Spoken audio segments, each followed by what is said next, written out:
السلام علیکم معزز سامعین، میں ہوں آپ کے ساتھ کرن نعمان۔ پیش خدمت ہے عمیر احمد کا مشہور ناول زندگی گلزار ہے۔ اگر آپ لوگوں نے میرا چینل ابھی تک سبسکرائب نہیں کیا تو پلیز سبسکرائب کر لیجئے اور ساتھ ہی بیل آئیکن کو بھی پریس کر دیجئے تاکہ نئی آنے والی ایک ساتھ نئے افسانے اور کہانیاں آپ تک جلد پہنچتے رہیں۔ تو چلیے بڑھتے ہیں اب ناول کی طرف۔ 26 مارچ۔ کل جب میں نے زارون جنید کو دیکھا تھا تو یہ توقع نہیں تھی کہ آج وہ میرے آفس آ جائے گا۔ جب پی اے نے مجھے اس کا کارڈ لا کر دیا تو چند لمحوں کے لیے میں حیران رہ گئی تھی، کیونکہ مجھے یہ امید نہیں تھی کہ میری رات کی بے اتنائی کے باوجود اگلے ہی دن دوبارہ میرے سامنے آ کھڑا ہوگا۔ ان صاحب کو انتظار کرنے کے لیے کہو، جب میرے پاس کام ختم ہو جائے گا تب میں ان سے ملوں گی۔ پی اے میری بات پر ہچکچاتے ہوئے بولا، لیکن میڈم انہیں اس طرح انتظار کروانا ٹھیک نہیں ہوگا۔ میں جانتی تھی کہ وہ کارڈ پڑ چکا ہے اور فارن منسٹری کے ایک آدمی کو بلا وجہ انتظار کروانا اپنا سروس ریکارڈ خراب کرنے کے مترادف تھا، اور شاید یہی بات وہ مجھے سمجھانے کی کوشش کر رہا تھا۔ میں نے آپ سے جو کہا ہے آپ وہی کریں۔ اس دفعہ میرا لہجہ سخت تھا، اس لیے وہ خاموشی سے چلا گیا۔ پھر میں معمول کے کام سر انجام دیتی رہی۔ لنچ آور کے دوران پی اے نے مجھے پھر اس کی موجودگی کے بارے میں بتایا اور میں نے اسے دوبارہ انتظار کروانے کے لیے کہا۔ لنچ انٹرول کے بعد پی اے دوبارہ میرے پاس آیا۔ میڈم اب لے آؤں انہیں؟ آپ اس قدر بے چین کیوں ہو رہے ہیں؟ میں نے کہا نا، جب مجھے فرصت ملے گی میں ان سے ملوں گی۔ اگر وہ انتظار کر سکتے ہیں تو ٹھیک ہے، ورنہ چلے جائیں۔ میرا لہجہ اتنا بگڑا ہوا تھا کہ اس نے کچھ کہنے کی کوشش ہی نہیں کی۔ میں دوبارہ اپنے کام میں مصروف ہو گئی۔ آف ٹائم ختم ہونے سے پہلے میں نے پی اے کو بلوایا اور اسے معمول کی ہدایت دی۔ وہ صاحب اب بھی بیٹھے ہیں؟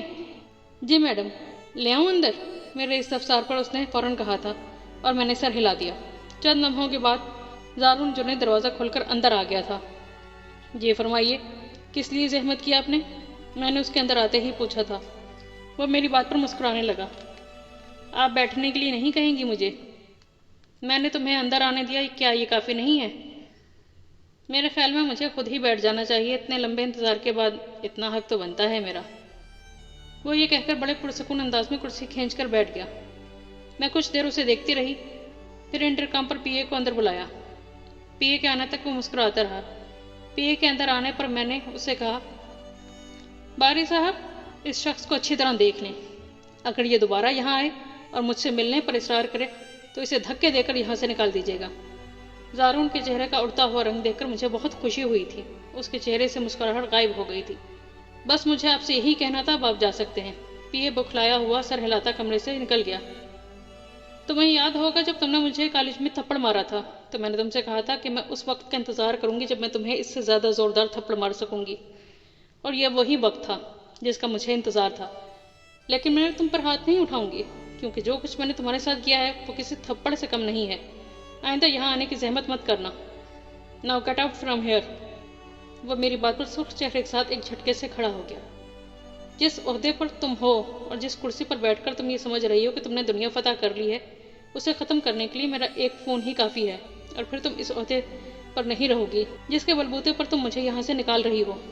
میں اس کی بات پر مسکرائی تھی۔ چلو کوشش کر کے دیکھ لو۔ میں تمہاری طاقت، پہنچ اور کمینگی تینوں سے واقف ہوں، پھر بھی خوفزدہ نہیں ہوں۔ تم میرا کیریئر ختم کر سکتے ہو، دنیا تو نہیں۔ مجھے اس بات سے کوئی فرق نہیں پڑتا کہ تمہارے کہنے پر مجھے OSD بنا دیا جائے گا یا میرے خلاف کوئی انکوائری شروع کروا دی جائے گی۔ ایسی آزمائشوں سے میں نہیں گھبراتی، عادی ہوں ان سب باتوں کی۔ ہاں، تمہارے جیسے آسائشوں کے عادی ڈر جاتے ہیں۔ میں ہر چیز کا سامنا کرنے کے لیے تیار ہوں، لیکن تمہیں جو کرنا ہے وہ تم یہاں سے جانے کے بعد ہی کرو گے، ابھی تو نہیں کر سکتے۔ Now get out of my room and do whatever you like, but at present I'm the boss here۔ فی الحال تو میں یہاں باس کا درجہ رکھتی ہوں، تم یہاں سے دفع ہو جاؤ اور جو جی چاہے کرو۔ وہ چند لمحوں کے لیے مجھے دیکھتا رہا اور پھر کرسی کو ٹھوکر مارتا ہوا باہر چلا گیا۔ میں جانتی ہوں وہ جو کہہ رہا تھا وہ کروا سکتا ہے، لیکن میں اب خوفزدہ نہیں ہوں۔ آج سے چند سال پہلے اگر وہ مجھ سے ملتا تو میں کبھی بھی اس سے اس طرح بات نہیں کر سکتی تھی، کیونکہ تب یہ جاب میری کمزوری تھی اور میرے سر پر ذمہ داریوں کے پہاڑ تھے۔ مگر آج حالات ویسے نہیں ہیں، پھر اسے کیسے بخش دیتی؟ وہ ان چند لوگوں میں شامل ہے جن سے میں نے زندگی میں سب سے زیادہ نفرت کی ہے۔ مجھے لائبریری میں کہا گیا اس کا ایک ایک لفظ یاد ہے۔ میں آج بھی اس ایک ہفتے کو نہیں بھولی ہوں جب میں ہاسٹل کے کمرے میں چہرے پر تکیہ رکھ کر رویا کرتی تھی۔ تاکہ میرے رونے کی آواز کسی اور تک نہ پہنچے۔ نہ میں آج شام تک وہ شام بھولی ہوں جب میں ہاسٹل کی چھت سے چھلانگ لگا دینے چاہتی تھی۔ اس شخص نے کالج میں مجھے ذلیل کر دیا تھا۔ کیا چیز تھی جس کی اس کے پاس کمی تھی؟ پھر بھی اس نے مجھے نیچے دکھانے کی کوشش کی تھی۔ میری ذات کو اس نے اپنے دوستوں کے سامنے چیس بورڈ بنانا چاہا تھا جس پر وہ اپنی مرضی کے مہرے اپنی پسند کے مطابق چلا سکے۔ کیا تھا میرے پاس؟ خوبصورتی، نہ دولت، نہ اس جیسی ذہانت، نہ وہ فیملی بیک گراؤنڈ، نہ اسٹیٹس، نہ اس جیسی قابلیت، صرف عزت تھی، اور وہ بھی وہ خاک میں ملا دینا چاہتا تھا۔ اور اب وہ پھر میرے سامنے آ گیا ہے، پر اب میں 7 سال پہلے کی کشف نہیں ہوں۔ اب مجھے کسی چیز کی پرواہ نہیں ہے۔ میرے لیے یہی احساس کافی ہے کہ میں نے اپنی توہین کا بدلہ چکا دیا ہے۔ 26 مارچ۔ کتنی ضدی ہے یہ لڑکی، اور کتنا بے وقوف ہوں میں جو پھر اس سے ملنے چلا گیا، اور پھر احمقوں کی طرح سارا دن اس سے ملاقات کا انتظار کرتا رہا، یہ جانتے ہوئے بھی کہ وہ مجھے جان بوجھ کر انتظار کروا رہی ہے۔ شرم آ رہی ہے مجھے اپنے آپ پر کہ میں کیا تھا اور کیا ہو گیا ہوں۔ میں ایک لڑکی سے اس قدر انسلٹ کروا رہا ہوں، اور وہ بھی اس سے جس کی کوئی حیثیت نہیں ہے۔ کالج میں مجھے اس پر ہاتھ نہیں اٹھانا چاہیے تھا، مگر میں نے اس پر ہاتھ اٹھایا، اور آج مجھے اس کو منہ توڑ جواب دینا چاہیے تھا، مگر میں ایسے ہی آ گیا۔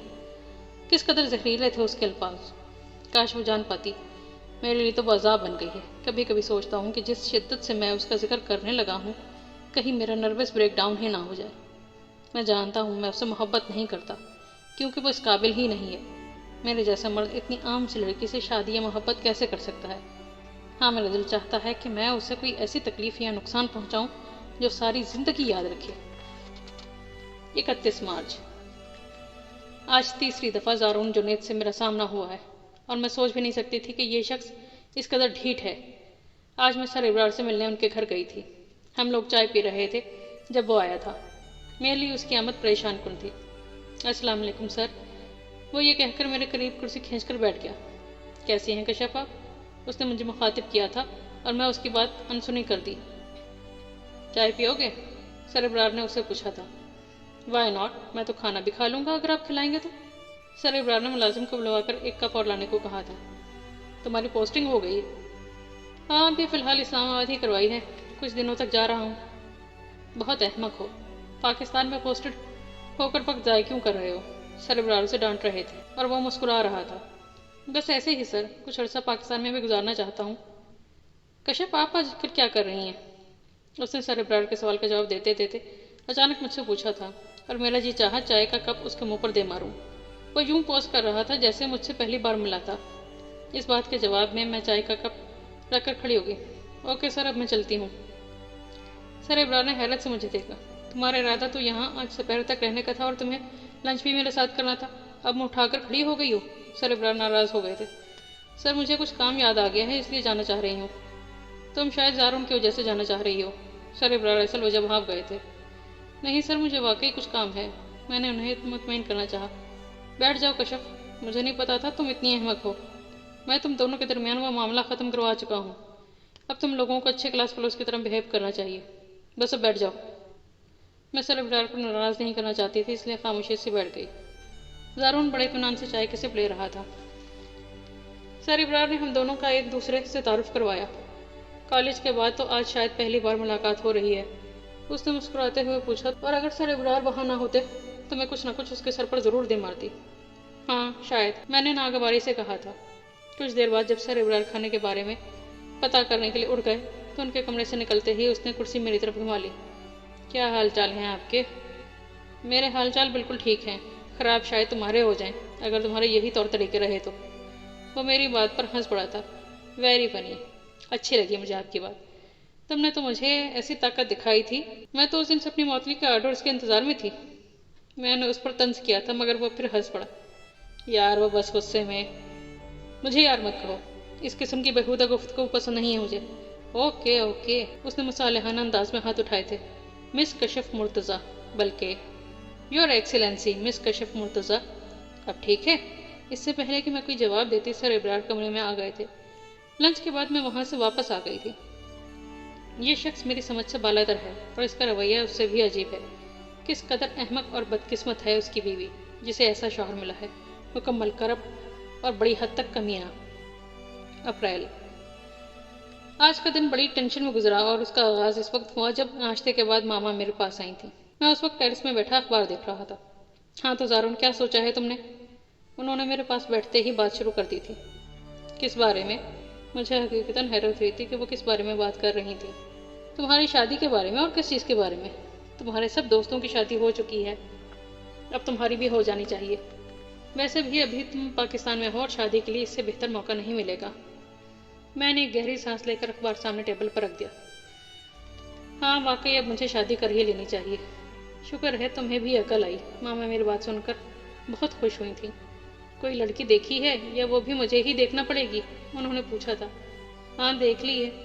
اچھا، کیا نام ہے؟ تعلیم، شکل و صورت کے بارے میں بتاؤ، کس فیملی کی ہے؟ انہوں نے سوالوں کی بوچھاڑ کر دی تھی۔ نام کشف ہے، میرے ساتھ ہی IR میں MA کیا ہے، آج کل فیصلہ آباد میں AC ہے، عارف کے ماتحت کام کرتی ہے۔ جہاں تک شکل کا تعلق ہے تو ظاہر ہے مجھے تو خوبصورت ہی لگتی ہے، آپ کو شاید نہ لگے۔ نارمل شکل و صورت ہے۔ اس کی فیملی کے بارے میں کچھ نہیں جانتا، سوائے اس کے کہ وہ ایک مڈل کلاس فیملی سے تعلق رکھتی ہے۔ میں نے بڑے آرام سے ان کے سارے سوالوں کا جواب دیا تھا۔ ماما کے تاثرات دیکھ کر مجھے حیرانی ہوئی۔ انہوں نے کہا، میرا خیال ہے تم مذاق کر رہے ہو۔ میں بالکل سنجیدہ ہوں، اور آپ نے یہ کیسے سوچا کہ میں مذاق کر رہا ہوں؟ تو اس لڑکی کے لیے اتنے سالوں سے جوک لے کر بیٹھے تھے؟ مجھے ان کی بات بہت انسلٹنگ لگی۔ میں نے کسی کے لیے جوک نہیں لیا، پہلے میں نے شادی کے بارے میں سوچا نہیں تھا، اب سوچا ہے تو اپنی پسند بتا دی ہے۔ تم نے کہا اور میں نے سن لیا، اب تم میری سنو۔ اگر میں تمہاری چوائس کو ریجیکٹ کر دوں تو؟ آپ اسے اپنے لیے ریجیکٹ کر سکتی ہیں، میرے لیے نہیں۔ مجھے ہر قیمت پر اسی سے شادی کرنا ہے۔ میں نے حتمی انداز میں کہا، دیکھو زارون، وہ خوبصورت نہیں ہے، کوئی بات نہیں، اس کی تعلیم کم ہوتی تب بھی ٹھیک تھا، مگر اس کا فیملی بیک گراؤنڈ بہت اچھا ہونا چاہیے۔ انہوں نے مجھے سمجھانے کی کوشش کی تھی۔ فیملی بیک گراؤنڈ کو مجھے کیا کرنا ہے؟ مجھے اس سے شادی کرنی ہے، اس کی فیملی سے نہیں، اور پھر شادی کے بعد وہ ہماری فیملی کا حصہ بن جائے گی۔ تمہیں اس کے فیملی بیک گراؤنڈ سے مطلب ہو یا نہ ہو، مجھے ہے۔ ہمیں اس سوسائٹی میں رہنا ہے، ہمارا ایک اسٹیٹس ہے، ایک سوشل سرکل ہے، اسے کیسے متعارف کروائیں گے؟ ہم جب لوگ پوچھیں گے کہ اپنے ہونہار لائق سپوت کے لیے کون سا ہیرو پسند کیا ہے آپ نے، اور جب لوگ تم سے پوچھیں گے کہ تم اس کی کون سی خوبی پر عاشق ہوئے ہو، تو کیا کہو گے؟ اس کی معمولی شکل پر، معمولی حیثیت پر، یا مڈل کلاس پر؟ بتاؤ کیا کہو گے؟ ماما کا لہجہ بہت خشک تھا۔ اس کے بے داغ کردار پر، میں نے اتنی ہی تیزی سے کہا تھا۔ ہاں، بے داغ ماضی اور بے داغ کردار پر۔ مڈل کلاس کی لڑکیاں اپنی پارسائی کے بس ڈھونگی کرتی ہیں، کچھ اور نہیں ہوتا، اس لیے تم جیسوں کو پھانسنے کے لیے حربہ ہی استعمال کرتی ہیں۔ ارے کیسا بے داغ کردار ہے اس کا کہ تمہیں پھانس لیا؟ اگر اتنی ہی پارسا ہوتی تو تم سے ملنا تو ایک طرف تمہاری شکل بھی نہ دیکھتی، کہاں یہ کہ رومانس فرما رہی ہے۔ کیا بے داغ کردار ہے؟ تب آپ کو یہ جان کر خوشی ہوگی کہ وہ آپ کے بیٹے کا منہ بھی دیکھنا نہیں چاہتی، آپ کے اس اعلیٰ اور رفع بیٹے کا، اور آپ کو یہ جان کر مزید خوشی ہوگی کہ وہ مجھے نہیں پھانس رہی ہے، میں اسے پھانس رہا ہوں۔ جب وہ تمہاری شکل بھی دیکھنا نہیں چاہتی تو تم سے شادی کیسے کرے گی؟ ماما نے مجھ پر طنز کیا تھا۔ یہ آپ کا نہیں، میرا مسئلہ ہے۔ میں نے ان کے طنز کو نظر انداز کر دیا۔ اس میں ایسا ہے کیا جو تم اس طرح پاگل ہو رہے ہو؟ جو پسند آیا تھا وہ آپ کو بتا دیا ہے۔ ویسے یہ سوال آپ نے کبھی میرے بھائیوں سے نہیں کیا جب انہوں نے لو میرج کی تھی۔ تم اپنے بھائیوں کو کشف کے ساتھ موازنہ مت کرو، کیونکہ ان کے درمیان کوئی مقابلہ ہی نہیں ہے، اور تمہارے بھائیوں نے لو میرج کرتے وقت تمہاری طرح آنکھیں بند کر کے عشق نہیں فرمایا تھا، انہوں نے ہر چیز کا خیال رکھا تھا۔ انہوں نے محبت نہیں بزنس کیا تھا، مگر میں بزنس نہیں کروں گا، میں ہر قیمت پر کشف ہی سے شادی کروں گا۔ وہ میری بات پر یکدم کھڑی ہو گئی۔ میرے خیال میں اس بارے میں تم اپنے ڈیڈی سے بات کرو تو ٹھیک ہے، شاید وہ تمہیں وہ سب سمجھانے میں کامیاب ہو جائیں جو میں نہیں سمجھا سکتی۔ کوئی مجھے کچھ بھی سمجھا نہیں پائے گا، میں اپنا فیصلہ نہیں بدلوں گا۔ ٹھیک ہے، تم فیصلہ نہیں بدلو گے تو پھر اس لڑکی یا ہم میں سے کسی ایک چیز کا انتخاب کر لینا۔ وہ بڑے غصے میں یہ کہہ کر کمرے سے نکل گئیں۔ میں جانتا تھا کہ ماما آج ہی سب کچھ ڈیڈی کو بتا دیں گے، اور ڈیڈی کو کسی صورت میں قائل نہیں کر سکتا تھا، صرف سر ابرار تھے جو یہ کام کر سکتے تھے۔ میں سر ابرار سے بات کرنے کالج چلا گیا۔ مجھے دیکھ کر وہ حیران ہوئے تھے۔ سر، کیا آپ میرے ساتھ گھر چل سکتے ہیں؟ کیوں بھائی، ایسی کیا بات ہو گئی ہے؟ پلیز یہاں مجھ سے کچھ نہ پوچھیں، میرے ساتھ چلیں، میں گاڑی میں آپ کو سب کچھ بتا دوں گا۔ پتہ نہیں میرے لہجے میں کیا تھا کہ وہ میرے ساتھ چلنے پر آمادہ ہو گئے، مگر گاڑی میں بیٹھتے ہی انہوں نے کہا، ہاں بھائی کیا معاملہ ہے؟ سر، میری شادی کا معاملہ ہے۔ تو اس میں تم مجھے کیوں انوالو کر رہے ہو، اور کیا اتنی معمولی سی بات کے لیے مجھے لے کر آئے ہو؟ وہ کافی ناراض ہو گئے تھے۔ سر، یہ اہم مسئلہ ہے، میں اپنی مرضی سے شادی کرنا چاہتا ہوں اور ماما اس پر تیار نہیں ہے۔ انہوں نے مجھ سے گھر سے نکال دینے کی دھمکی دی ہے، اور میرا خیال ہے کہ وہ آج لنچ پر ہی ڈیڈی سے بات کر لیں گی، اس لیے میں آپ کو لنچ سے پہلے لایا ہوں۔ میں نے انہیں پوری بات بتا دی۔ کس سے شادی کرنا چاہتے ہو تم کہ بھابھی تمہیں گھر سے نکال دینا چاہتی ہیں؟ میں نے جھجکتے ہوئے کشف کا نام لے دیا۔ کیا؟ کشف مرتضیٰ سے شادی کرنا چاہتے ہو؟ میں نے ان کے سوال پر اس بات میں سر ہلا دیا۔ اس کشف سے جس پر تم نے ہاتھ اٹھایا تھا، جو تمہارے نزدیک معمولی شکل و صورت کی عام سی لڑکی تھی۔ زاروں، کیا تم مذاق کر رہے ہو؟ انہیں یقین نہیں آ رہا تھا۔ میں مذاق نہیں کر رہا ہوں، وہ سب ماضی کا حصہ ہے۔ میں اسے واقعی پسند کرتا ہوں اور اسے شادی کرنا چاہتا ہوں، اور یہ پسندیدگی میرے گھر پر ہونے والے ملاقات کے بعد شروع ہوئی ہوگی۔ انہوں نے طنزیہ انداز میں کہا تھا۔ میں ہنس پڑا۔ اوہ نو، میں اس سے پہلے بھی 2 بار مل چکا ہوں، آپ کے گھر پر تو تیسری ملاقات ہوئی تھی۔ واٹ؟ وہ بے اختیار بول اٹھے۔ تم نے مجھے نہیں بتایا، اور اس نے بھی ظاہر نہیں کیا۔ تم دونوں نے مجھے بیوقوف بنایا۔